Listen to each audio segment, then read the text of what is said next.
냥냥이들에게 다구리를 맞고 있는 이 아줌마, 도대체 무슨 사연일까요? 12세의 초딩 오스칼은 늦은 밤 창밖을 바라보고 있습니다. 같은 나이 또래인 이엘리가 오밤중에 이사를 온 것이죠. 보통 이사는 낮에 오지 않나? 아무튼 아버지로 보이는 중년의 남자가 짐을 정리합니다. 그리곤 창문을 박스떼기로 가려버리죠. 오스칼은 사실 무시무시한 일진들에게 괴롭힘을 당하는 왕따였습니다. 무시무시하죠?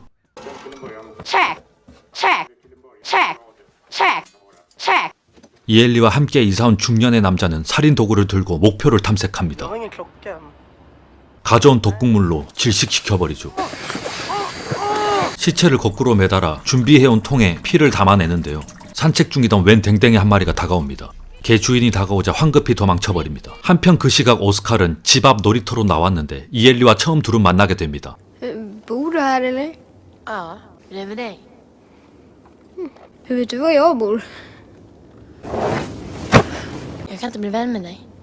Bara så du vet. 이런 미친 갑자기? Tror du jag vill bli vän med dig då? 중년의 남자는 정신없이 튀느라 피를 담은 통을 깜빡하였죠. Ska jag behöva göra det här själv? Säg någonting då! 아까 그 놀이터 소녀 이엘리에게 겁나 혼납니다. 다음날 동네 주민들이 이사온 중년을 보고 못 보던 얼굴이라며 말을 걸죠. Kom över och garva lite istället. 그는 또 황급히 자리를 뜹니다. 그날 밤 놀이터에서 큐브를 맞추고 있는 오스칼. 이엘리가 뒤에서 슬그머니 다가옵니다. Vad är det där? Det här? Det är en Rubiks kub. Vill du låna den? 그때 오스칼은 이상한 냄새를 맡게 됩니다. Det luktar konstigt. 그 말을 들은 이엘리는 뭔가를 결심하게 되죠. 한겨울에도 반팔을 입고 있는 그녀가 이상하기만 합니다. Nej, Varför det? jag har väl glömt hur man gör. 그리곤 오스칼은 집으로 떠나는데요. 한편 낮에 식당의 토박이 친구들이 모임을 끝내고 귀가를 하고 있었죠. 친구들과 막 헤어진 한 남자가 굴다리 밑에서 이엘리를 발견합니다. Hjälp mig. 그 순간 이엘리는 번색을 드러냅니다. 친구 중 한 명이 그걸 목격하게 되고 이엘리는 아저씨의 피를 빨아먹은 후 슬피 웁니다.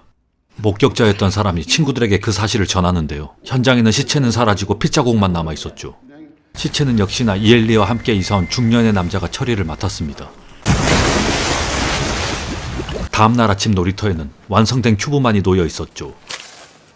그렇습니다. 이엘리는 낮에 자야만 하는 뱀파이어입니다. 밤이 찾아오고 둘은 다시 재회를 하는데요. 그녀는 피가 모자라면 냄새가 났던 거였죠. Luktar jag bättre? Vad heter du? Eli. Jag fattar inte hur du gjorde. Ska jag visa dig? 그들은 장난감 하나로 친해질 수 있는 영락없는 12세 소년 소녀들입니다.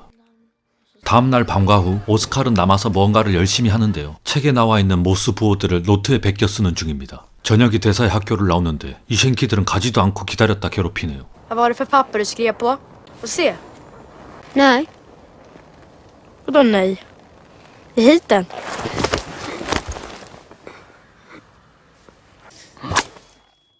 Vem ska prata med hans morsa nu då? 불쌍한 찐따 아니 오스칼은 이렇게 또 당하고 맙니다. 놀이터에서 만나 이엘리에게 모스보호를 알려주고 적어온 쪽지도 전해줍니다. 이엘리는 오스칼의 얼굴 상처를 보고 분노를 하게 되죠. Vad har hänt? Några klasskompisar. Var går du i skola egentligen? Oskar. Du, börja nu. Slå tillbaka hårt. Slå tillbaka mer än vad du vågar. Då slutar de. Men om de... Då hjälper jag dig. Jag kan det. 오스칼은 초콜릿을 그녀에게 사주는데요. 심으로 Synd. 이엘리는 성의를 봐서 하나 먹어줍니다. 결과는 오스칼은 이엘리가 너무나 좋아지기 시작합니다. Tycker du om mig? 이 상황이 걱정되는 이엘리. Ja, jättemycket. 한편 동네 양아치들이 친구가 안 나와 기다리고 있는데요. 이엘리의 피셔틀 아저씨가 최대의 위기를 맞이하게 됩니다. 그렇게 중년의 남자는 염산병을 집어들죠. 이왕 들킨 거 신분을 숨기기 위해 얼굴에 염산을 부어버립니다. 웬일인지 집으로 오지 않는 아저씨를 기다리고 있죠. 그러다 라디오에 나오는 용의자가 그라는 걸 직감하곤 병원을 스스로 찾아갑니다. Förlåt. Jag letade efter min pappa. Polisen tog honom. Då är han på plan 7, men 7층이라는 걸 듣곤 밖으로 나가버립니다. 곧바로 간호사가 이엘리를 뒤따라 나왔지만 온데간데 없이 사라진 뒤였습니다. 하지만 벽을 타고 기어오르는 이엘리의 놀라운 능력. 어느새 7층 창틀까지 올라왔군요. 둘은 창문을 두고 재회를 합니다. 이엘리를 위해 스스로 목을 내어주고 이엘리의 신변보호를 위해 피를 내어주고 스스로 죽음을 택하는 선택을 하죠. 이후 오스칼의 방 창틀로 곧장 왔는데요. 그녀는 주인이 입장을 허가해줘야만 남의 집에 들어갈 수가 있죠. Hur kom du in? Jag flög. Får jag chans på dig? Oskar. Jag är ingen flicka. Gör man något speciellt när man har chans? Nej. Är allt som vanligt? Ja. Då har du chans på mig. 그렇게 둘은 교제를 시작하게 되고 아침에 눈을 떴을 때 이엘리는 역시나 사라지고 난 뒤였죠. 오스칼은 학교에서 단체로 썰매 타기 겸 소풍을 나왔는데요. 일진들이 또 시비를 걸기 시작합니다. 이엘리의 조언처럼 굴하지 않고 맞서는 달라진 오스칼. Jag ska slå dig. Om du försöker. 겨울철 차가웠던 귀가 찢어졌죠.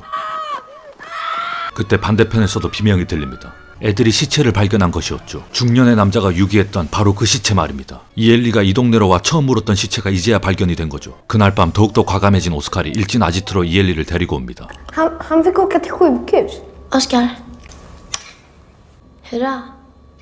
아지트에 왜 데려왔냐 묻자 오스칼은 칼을 꺼냅니다. 갑자기 중2병이 생겨난 오스칼. Men du behöver ju bara sticka dig i fingret. 보여주지 말아야 될 피를 보여줬죠. 이엘리는 참지 못하고 폭풍 흡입을 합니다. 순간 수백 년을 살아온 이엘리의 얼굴이 나옵니다. Gå. Försvinn. 그녀는 피를 보고 흥분한 한 마리 짐승이 되어버렸죠. 한편 동네 토박이들은 그 시간 죽은 친구에 대해 말을 하고 있는데요. 여자친구 위로에 버럭 화를 냅니다. Du kan, du är helt jävla iskall. 여친은 삐져서 자리를 뜨죠. 미안한 마음에 여자친구를 따라 나오게 되고 하필 계단 위 나무는 흥분한 이엘리가 올라가 있는 나무였습니다. 목표를 포착했다. 이엘리는 그녀를 물어뜯기 시작하죠. 이엘리는 다시 자취를 감춥니다. 그녀는 그날 이후 햇빛을 보게 되지 못하게 되는데요. 사태의 심각성을 느낀 그녀는 다시 친구들에게 옵니다. 고양이들이 그녀에게 공격성을 보이기 시작하고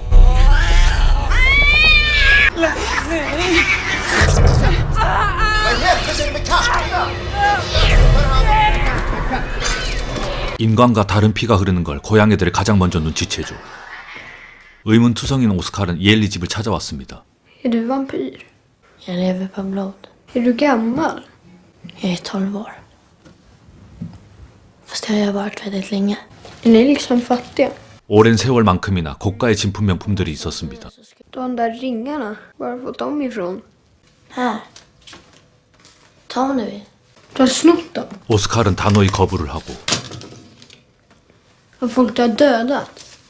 Eller hur? Jag vill gå hem nu. Om jag får.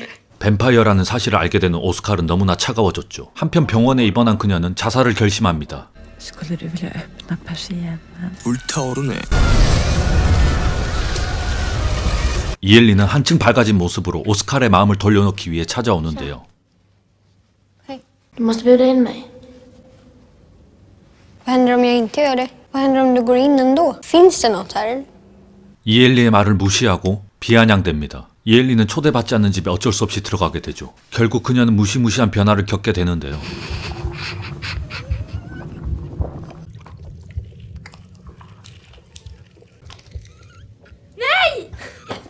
Du får komma in! 안쓰러운 이엘리를 결국 안아줍니다. 어느 날 아침 햇빛에 애인을 잃은 그는 막아진 창문을 보곤 직감적으로 이엘리 집을 알아챕니다. 이엘리 집을 몰래 들어오게 되고 하필 그 시각 둘은 이엘리 집에 있었죠.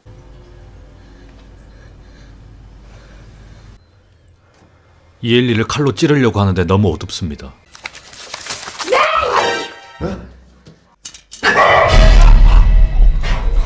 그저 먹잇감이 제 발로 걸어 들어온 셈이죠. 또 살인을 하고만 이엘리는 동네를 떠나기로 결심합니다. Oskar, jag måste åka.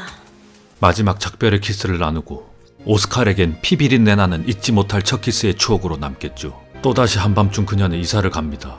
텅 비어버린 이엘리의 집에 혼자 덩그러니 콧물을 먹으며 오스칼은 슬퍼합니다. 그때 한 통의 전화가 오고 학교로 오스칼을 불러낼 개수작이었죠. Han behövde det. 그렇게 오스칼은 오밤중에 방과후 활동에 참여를 하고 일진들은 밖에 불을 지르죠. 선생님을 밖으로 불러내기 위해 불을 지른 거였죠. 얍삽하게 무서운 동네 형을 데리고 왔습니다. Vet du vem jag är? Vi ska ha en liten tävling nu. Du stannar under vattnet i 3 minuter.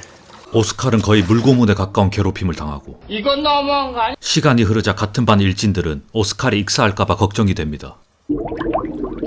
Jimmy. Håll käften! Håll käften sa jag! 그 순간 갑자기 초자연적인 일들이 일어납니다. 잘려진 머리가 떨어지고 사지들이 절단되기 시작합니다. 오스칼의 구원자 이엘리가 되돌아온 것이었죠.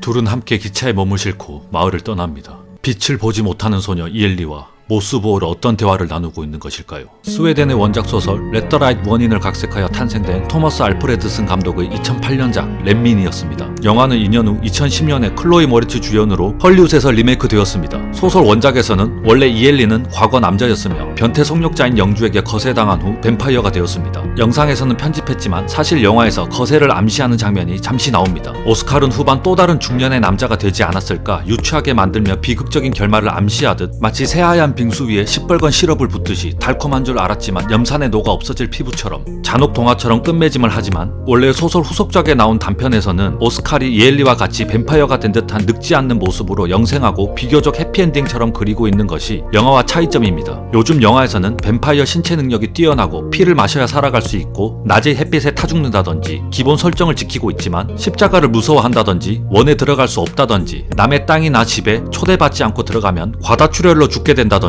기타 뱀파이어의 고전 법칙들을 좀처럼 영화 설정에 써먹지를 않는데요. 렛민에서는 특이하게도 굉장히 고전의 법칙들을 따르고 있는 장면으로 초대받지 않는 이엘리가 피를 쏟는 장면이 등장을 하고 그것이 둘 관계를 더욱더 돈독해지는 계기로 사용되고 있습니다. 스웨덴의 토마스 알프레드슨 감독은 렛민 한편으로 세계적으로 떠오르는 신성의 감독이 되었으며 이후 2011년작 영화 틴커테일러 솔저 스파이의 감독을 맡았는데 이름만 들어도 탑급 배우들인 게리 올드만, 톰 하디, 콜린 퍼스, 마크 스트롱, 베네딕트 컴버배치 등 감독의 이름값만으로도 월드스타들을 모조리 캐스팅해버리는 기염을 토해냅니다. 하지만 2011년 이후 전작들처럼 소위 쩌는 작품이 없고 활동도 뜸해진 것이 무척이나 아쉽습니다. 하루빨리 이전에 보여줬던 묵직한 영화들로 전세계 관객들에게 다시 찾아올 날을 기다립니다.